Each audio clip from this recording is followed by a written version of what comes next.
Hi guys, and welcome to Chats. I'm Red, and today I'm here with Vincent, Vince Susana. Yes. So what do you do?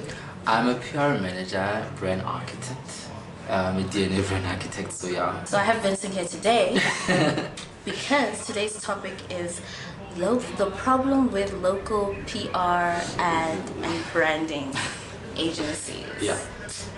So how long have you been working in this field? In this field, it's been 2 years. It's been 2 years, but this 2 years feels actually like 100 years because of the space that I'm in, man. Like working with the brands that I've been privileged enough to give my input on. Yeah. It has really made it feel like I've been in this industry for longer than 2 years, and I studied this, so yeah. I've become a micro master at it, I think. So that's just a polite way of saying that you're really stressed out. It is quite a stressful industry. Gotcha. Yeah. So from your inside perspective, what do you think is like the biggest problem and why we end up with the bad content that we get? The industry has become very monotonous. You know what I mean? Like we shy away from trying different things and sticking to the same faces. You know what I mean? With us, and I remember there was some other time you raised this whole big hoopla on social media around micro influencers versus the familiar faces that we see. Bad content is created because there's this whole notion around big numbers equate to big engagement. You know what I mean? And that's really not the case. Yeah. That does not translate to conversion. You know what I mean? Yeah. Like someone with a million followers who's not fit for the brand won't create the amazing content that the brand deserves. You know what I mean? So speaking on that issue, I want to start talking about different problems that creatives from the outside who are trying to get these gigs via your agencies. So I just want to maybe you can defend your people, maybe you can put them on blast. It's your personal opinion. It's your personal choice. Yeah. But it's just to clarify. Yeah. So one problem that you just said is the rotating of the same six faces. Because here's the thing though, because there's plenty of people, if you're gonna go for macro influencers, there's plenty of macro influencers in South Africa, bloggers and whatever, who have more than 25,000 followers. So why the same six even within that category? Never mind going now to micro influencers. I mean, these are people that who are visible in the media space, which brands are quite familiar with. You know what I mean? So if you bring in a new name, it's an entire story now. So they're lazy. So basically. Okay. Basically, I mean, in my personal opinion, I've worked with macro influencers, and of course, we call them tier 1, tier 2 influencers. Yeah. The tier 1 influencers are mostly, when we're trying to raise awareness and we're trying to maybe it's a new brand, you know what I mean, and we're trying to push it out there for people to be in the know about it. But the tier 2 influencers are mostly there to curate content, you know what I mean, because those engage. to engage, because those are people that we use for engagement. For example, I know that Abonang, someone who has over 2.5 million followers, will not really look at the comments, but with someone like myself, I can be a micro influencer, and if I'm promoting a sweater or whatever, if someone were to ask me, where did you get that, I would tell them, okay, this is from da da da da. But for people like Abobonan and whatnot, they don't have time for that. They are there to post, give them the money, and go. Literally post to go. So you're that's saying that it's for different purposes. So from what you're saying, that most brands in South Africa are out for awareness. Still, out for awareness, yes. Not engagement, because. And funny enough, that's or they expect those from tier 1. Yeah, that's the expectation. But unfortunately, I mean, if you want someone with big numbers, be prepared to get someone who's not really about that life. Oh, so brands just need to decide if they want awareness more or engagement more. Yeah, I mean, if if they want both, that's why we Mix. we compress them to, you know, tier 1 and tier 2. Let's now go to the creative team. Yeah. How do things just come out terribly creatively? Because we can't blame the bloggers and the whoever's for the creative direction of a campaign. Yeah. Right. So then now, why? I mean, How are you okay with releasing a campaign that looks like, you know, Nasty Seals are even there? You know what I mean? Oh, yeah. The cars were photoshopped in, and even creatively, that everything looks the same. Like we get it, we all wanted to be Margaret Zhang in 2015. Yeah. Now we're in 2017, and there's room for creative growth. Sure. But people aren't exploring creative direction and styling and locations and it all boils down to Anything. one thing that I guess a lot of people from the outside looking in don't get to see. We are in those boardrooms and we fight for those budgets. You know what I mean? Like, we can have the greatest idea on how to push a campaign, but the execution comes out terribly because we were given small budget. You know, unfortunately, that's just how it is, especially with the black creatives, because let's just face it. no, continue. I love it. I walk into that boardroom, right? Number one, I'm black, I'm young, and okay, if this is my coming out, and I'm gay. You know what I mean? Yeah. So there's 70% that's already on the negative. So now I'm left with 30%, and I have to sell that. You know what I mean? So for us black creatives, it's hard to get those budgets. It's hard for the people in those, you know, the powers that be, to believe in our concept, to believe in our, you know, in It's not hard. They just choose to be racist shits. it is what it is, though. I mean, but yeah. But that now that you brought it up, yeah. the black versus white thing. Oh Lord. We understand the corporate struggles of being black, K-sharp.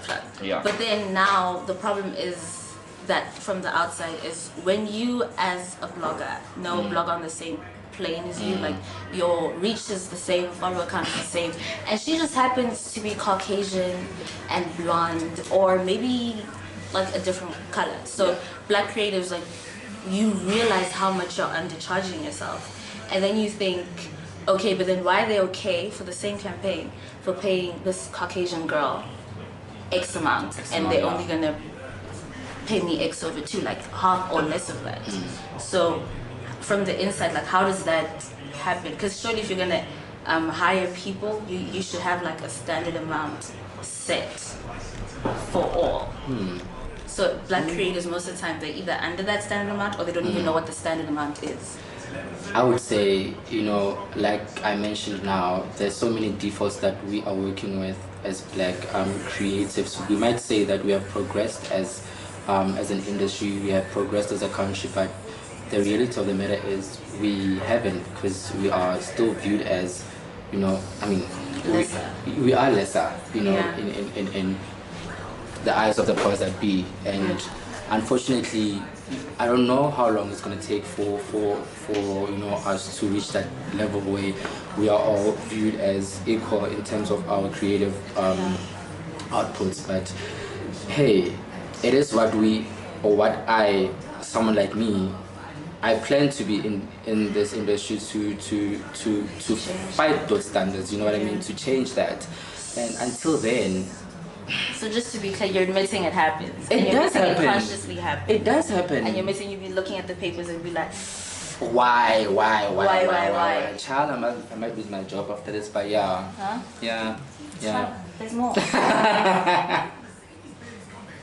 Have faith.